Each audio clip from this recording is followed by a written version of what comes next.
اعوذ باللہ من الشیطان الرجیم بسم اللہ الرحمن الرحیم۔ اللہ زینہ، اور وہ لوگ قالو جنہوں نے کہا، ان اللہ بے شک اللہ نے آہیدا الینا، اللہ نے ہم سے یہ اقرار لیا، عہد لیا ہے، اللہ نومنا کہ ہم کسی پر ایمان نہ لائیں، لی رسول کسی بھی رسول پر، حتیٰ یہاں تک کہ یاتیانا یہاں تک کہ وہ ہمارے پاس لائے، بقربان کوئی ایسی قربانی تاکلہ النار جسے آگ آ کے کھا جائے۔ تو یہاں پہ دیکھیں کہ وہ جو کیا کرتے تھے، ایمان خود تو لاتے نہیں تھے، اور یہ انہوں نے ایک اللہ پر اتنا بڑا بہتان باندھا۔ وہ کہنے لگے کہ اللہ تعالیٰ نے ہم سے عہد لیا ہے، حالانکہ اللہ نے تو کوئی اس بات کا اقرار نہیں لیا۔ وہ کہنے لگے کہ اللہ نے ہم سے عہد لیا کہ کسی پر ایمان نہ لانا، ہاں اس صورت میں لانا کہ کوئی ایسا رسول آئے کہ وہ ایسا معجزہ لے کر آئے کہ آسمان سے آگ اترے اور وہ قربانی، جیسے کہ کیا ہوتا تھا نا، جیسے قرآن مجید کے اندر ایک واقعہ ہے قابیل اور حابیل کا، آدم علیہ السلام کے بیٹے کا واقعہ، تو جس کی قربانی قبول ہونی ہوتی تھی نا، جیسے دو شخص ہیں، کسی کے درمیان لڑائی جھگڑا ہوا، جیسے آپ قابیل اور حابیل کا تھا مسئلہ تھا، تو اب یہ کیا تھا کہ پہاڑ کے اوپر یہ اپنی قربانی رکھتے تھے، دونوں نے اپنی قربانی رکھی، اللہ نے کس کی قبول کی؟ ایک کی قبول کی، وہ جو حق پہ تھا اس کی قبول کر لی۔ قبول ہونے کی نشانی کیا آتی تھی کہ آسمان سے ایک آگ آتی تھی، اور وہ جو بھی اس کی قربانی اس نے دی ہوتی تھی نا، تو وہ اس کو آ کے کھا جاتی تھی۔ تو یہ اس بات کی دلیل ہوتی تھی کہ یہ فلاں بندے کی قربانی جو ہے وہ قبول ہو گئی۔ اب یہ دیکھیں یہاں پہ یہ کہا جا رہا ہے کہ اللہ کی طرف یہ جھوٹ منسوب کر رہے ہیں، گاڑ رہے ہیں کہ اللہ نے تو ہم سے عہد لیا، اقرار لیا کہ کسی نبی پر ایمان نہ لانا، ہاں اس نبی پر ایمان لانا جو ایسا معجزہ لے کر آئے کہ جیسے کوئی بھی چیز رکھی جائے تو وہ اس کو آ کے آگ کھا جائے۔ تو اب نبی صلی اللہ علیہ وسلم تو ایسا معجزہ لے کے نہیں آئے تھے، ہاں، اور جیسے نبیوں میں سے کچھ نبی جو تھے وہ معجزہ لے کے آئے تھے، جیسے حضرت الیاس، ان کو بھی یہ معجزہ ملا، حضرت سلیمان علیہ السلام بھی یہی معجزہ لے کے آئے، اور حضرت یحییٰ علیہ السلام کو بھی یہ معجزہ دیا گیا، لیکن آپ صلی اللہ علیہ وسلم کو یہ والا معجزہ نہیں ملا۔ تو یہاں پہ وہ کہتے ہیں، اسی طرح دیکھیں کیوں نہیں ملا نبی صلی اللہ علیہ وسلم کو یہ معجزہ، کیونکہ میں نے ایک حدیث آپ کو بتائی تھی کہ نبی صلی اللہ علیہ وسلم نے ارشاد فرمایا کہ میرے لیے 5 چیزیں حلال کی گئی، 5 چیزیں حلال کی گئی۔ کون کون سی؟ ایک آپ نے فرمایا کہ میرا روب دشمن پر 1 مہینے کی دوری سے ڈال دیا گیا۔ جس غزوے میں آپ سے ہوتے تھے مسلمانوں کا روب، جیسے میں نے ایک آپ کو مسواک کا بھی واقعہ سنایا تھا کہ مسلمانوں کا بھی روب، اور یہاں پہ تو نبی صلی اللہ علیہ وسلم کا روب، آپ سے فرمایا کہ میرا روب دشمن پر 1 مہینے کی دوری سے ڈال دیا گیا۔ پھر اور کیا آپ نے فرمایا، میرے لیے زمین مسجد بنا دی گئی، سجدہ، اور اس کی مٹی وضو کا پانی بنا دی گئی، جیسے تیمم کرتے ہیں۔ اس لیے آپ نے فرمایا کہ ہر نبی اپنی قوم کی طرف آیا اور مجھے اللہ نے سب کی طرف بنا کر بھیجا۔ ہر نبی جو تھا نا اپنی ایک مخصوص قوم کی طرف آیا، لیکن اللہ تعالیٰ نے آپ صلی اللہ علیہ وسلم کو سب کے لیے جو ہے نبی بنا کر بھیجا، اور آپ صلی اللہ علیہ وسلم نے فرمایا کہ مجھے شفاعت کا حق دیا گیا کہ آپ صلی اللہ علیہ وسلم قیامت والے دن شفاعت کرائیں گے۔ اچھا، ایک چیز میں نے چھوڑی، وہ کیا ہے؟ آپ نے ارشاد فرمایا میرے لیے غنیمتیں حلال کی گئی۔ کیا ہوتا تھا، جیسے پہلے لڑائی ہوتی تھی، جنگ ہوتی تھی، اس میں اگر مسلمانوں کو فتح ہوتی تو وہ جو بھی مال غنیمت ملتا تھا نا اس کو پہاڑ پہ رکھتے، آسمان سے آگ آتی اس کو کھا جاتی، یعنی پہلے اس سے فائدہ نہیں اٹھا سکتے تھے، لیکن اللہ تعالیٰ نے یہ نبی صلی اللہ علیہ وسلم کے لیے غنیمتیں حلال کی۔ جیسے آپ نے غزوہ احد کے بارے میں پڑھے ہیں، اس میں مسلمانوں کو کتنا مال جو تھا وہ اسی مال کے پیچھے لگ کے تو انہوں نے وہ ساری آپ صلی اللہ علیہ وسلم کی حکم کی خلاف ورزی کی تھی کہ مال غنیمت ملتا تھا تو آپ صلی اللہ علیہ وسلم پھر مال غنیمت آپس میں تقسیم کرتے تھے، تو یہ نبی کے لیے حلال کیا گیا۔ اب وہ کہتے تھے کہ یہ ایسا معجزہ ہو، نبی ایسا معجزہ لے کے آئے کہ وہ اس کو پہاڑ پہ رکھا جائے تو آسمان سے آ کے کھائے، تو یہ صرف ان کا ایمان نہ لانے کا بہانہ تھا، اور اللہ پر نعوذ باللہ اتنا بڑا جھوٹ گڑا، ہاں، اللہ پر اتنا بڑا جھوٹ گڑا کہ وہ کہنے لگے یہ اللہ نے ہم سے اقرار لیا کسی نبی پر ایمان نہ لانا، ہاں اس نبی پر ایمان لانا، ہاں اس نبی پر ایمان لانا جو ایسا معجزہ لے کر آئے۔ تو اللہ فرماتے ہیں کل، آپ صلی اللہ علیہ وسلم ان سے کہہ دیجئے، قد جاءکم، تحقیق تمہارے پاس آئے، رسول من قبل، مجھ سے پہلے، بالبینات، واضح دلیل لے کر، مجھ سے پہلے تمہارے پاس ایسے رسول آ چکے ہیں واضح دلیل لے کر، وبالذی، اور وہ جو تم نے کہا، کیا کہا انہوں نے کہ ہم تو ایمان نہیں لائیں گے، ایسا نبی آئے، ایسا معجزہ لے کر آئے۔ اللہ فرماتے ہیں وہ نبی جو آئے جو تم نے کہا کہ ایسا معجزہ لے کر آئے، تو وہ لے کر آئے، فَلِمَا قَتَلْتُمُوهُمْ، تو پھر تم نے ان کو کیوں قتل کیا؟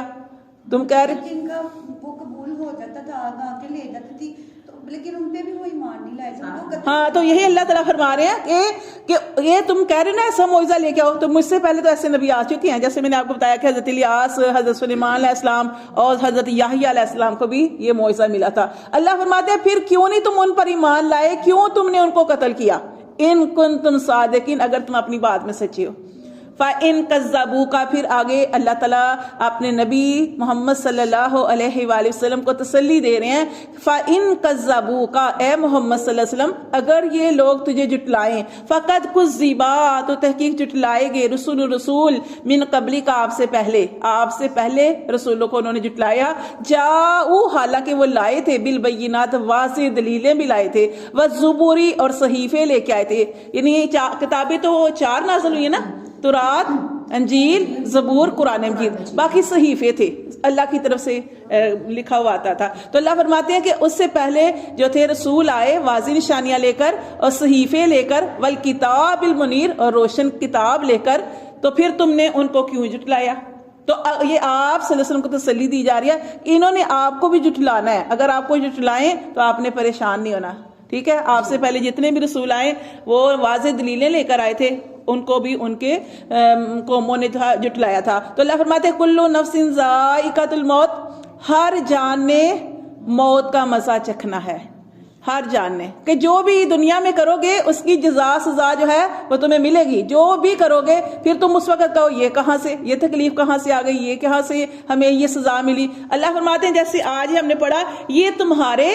ہاتھوں کی کمائی ہے جو دنیا میں کرتے رہے ہو، کل نفس ذائقۃ الموت، ہر جان نے موت کا مزہ چکھنا ہے، سب نے مرنا ہے۔ وَإِنَّمَا، اور بے شک، توفونا، پھر پورا دیا جائے گا، اجورکم، تمہیں تمہارا اجر، یوم القیامہ، قیامت کے دن تمہیں پورا اجر دیا جائے گا۔ جیسے ہم پڑھے نا قرآن مجید کے اینڈ کے سپارے میں ہم نے پڑھا، کسی نے اگر ذرا برابر نیکی کی ہوگی اللہ وہ بھی دے دے گا اس کا بدلہ، اگر کسی نے ذرا برابر گناہ کیا ہوگا تو اس برائی کو وہ اپنے سامنے دیکھ لے گا، کیونکہ اللہ کتاب جو ہم لکھ رہے ہیں نا، یہ سمجھے اپنی زندگی کا ہر روز ایک پیج ہم لکھ رہے ہیں،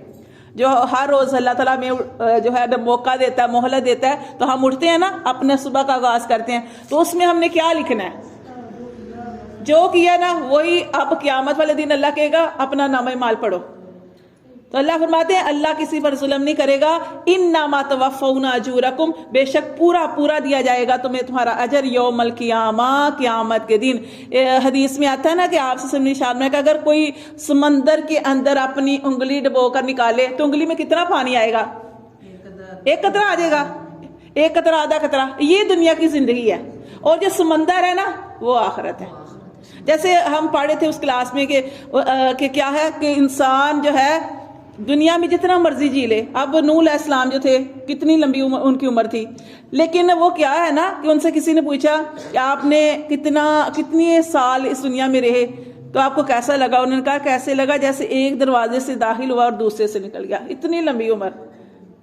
لیکن کیوں؟ جتنا مرضی ہم جی لیں وہ آخر زندگی ختم ہونے والی ہے، آخرت ہی ہمیشگی والی ہے اور باقی رہنے والی ہے، اس لیے کہا جاتا ہے کچھ آخرت کی تیاری کرو۔ تو یہ جو حدیث میں آتا ہے نا کہ انسان اپنی انگلی سمندر کے اندر ڈبوئے تو اس کی انگلی میں کتنا پانی لگے گا؟ ایک قطرہ یا آدھا قطرہ، یہ دنیا کی زندگی ہے، جتنا مرضی جی لو یہ زندگی ہے، اور وہ جو سمندر ہے وہ آخرت ہے، تو اس آخرت کی تیاری کرنی چاہیے۔ تو دیکھیں یہاں پہ یہی بتایا گیا کہ اس آخرت کی تیاری کرو، جیسے حدیث میں آتا ہے نا، نبی صلی اللہ علیہ وسلم نے ارشاد فرمایا کہ مومن کے لیے دنیا قید خانہ ہے، یعنی ہر قدم اسے پھونک کر چلنا ہے۔ کیوں؟ کہ میرا رب ناراض نہ ہو جائے، میرے اللہ کا کیا حکم ہے، میرے رسول کا کیا طریقہ ہے، میں نے یہ کام کس طریقے سے کرنا ہے۔ اور کافر کے لیے جنت ہے، کافر کا جو دل کرتا ہے وہ کرتا ہے، ٹھیک ہے، اسے ہے ہی نہیں، اس کو بتائیے جو کچھ ہے زندگی میں ہے، وہ آخرت پہ اس کا یقین ہی نہیں ہے نا۔ تو اللہ فرماتے ہیں فمن زحزحا، پس جس سے ہٹا دیا جائے، جس کو ہٹا دیا جائے، عن النار، آگ سے، یعنی قیامت کی بات ہو رہی ہے کہ تمہیں پورا اجر دیا جائے گا، اور جس سے آگ کو ہٹا دیا جائے، وادخل الجنہ، اور جس کو داخل کر دیا گیا جنت میں، فقد فاز، وہ کامیابی ہے۔ آج ہم کامیابی کا معیار کیا سمجھتے ہیں؟ گاڑیاں، بنگلے اور بینک بیلنس، پراپرٹی، یہ ساری چیزیں، یہ جس کے پاس یہ ہم کہتے ہیں یہ بڑا کامیاب ہے، یہ کامیاب ہے۔ اللہ فرماتے ہیں یہ کامیابی نہیں ہے، یہ کامیابی نہیں ہے جس نے دنیا میں رہ کے من چاہی نہیں، رب چاہی زندگی گزاری، رب چاہی زندگی گزاری، اللہ کے احکام کی پیروی کی، نبی کے طریقوں پہ چلتا رہا، یہ اصل زندگی ہے کہ جس نے دنیا میں رہ کے آخرت بنا لی۔ نبی صلی اللہ علیہ وسلم نے کیا فرمایا؟ دنیا میں ایسے رہو جیسے مسافر رہتا ہے، مسافر ہر وقت تیار رہتا ہے، سفر کر رہا ہے تو تیار ہے نا، بس آ جائے گی، ٹرین آ جائے گی، یا جہاز پہ جانا ہے تو جانے کا ٹائم ہو جائے گا، اپنا سامان اپنے ساتھ رکھتا ہے۔ آپ نے فرمایا ایسے ہی ہر وقت اپنے ساتھ اپنے اعمال کی تیاری رکھو، پتہ نہیں کب موت آ جائے۔ اور ایسے ہی ہے، آپ دیکھ لیں کہ کسی وقت صحیح ہوتے ہیں، دوسری وقت تھوڑی دیر بعد موت لکھی ہوتی ہے۔ تو اپنے ساتھ اپنے اعمال کی تیاری رکھو۔ اللہ فرماتے ہیں کہ جس سے آگ کو دور کر دیا گیا اور جس کو جنت میں داخل کر دیا گیا، فقد فاز، وہ کامیاب ہے، وہ کامیاب ہے۔ وَمَا الْحَيَاةُ الدُّنْيَا، اور نہیں ہے دنیا کی زندگی، إِلَّا مَتَاعُ الْغُرُورِ، مگر صرف دھوکے کا سامان۔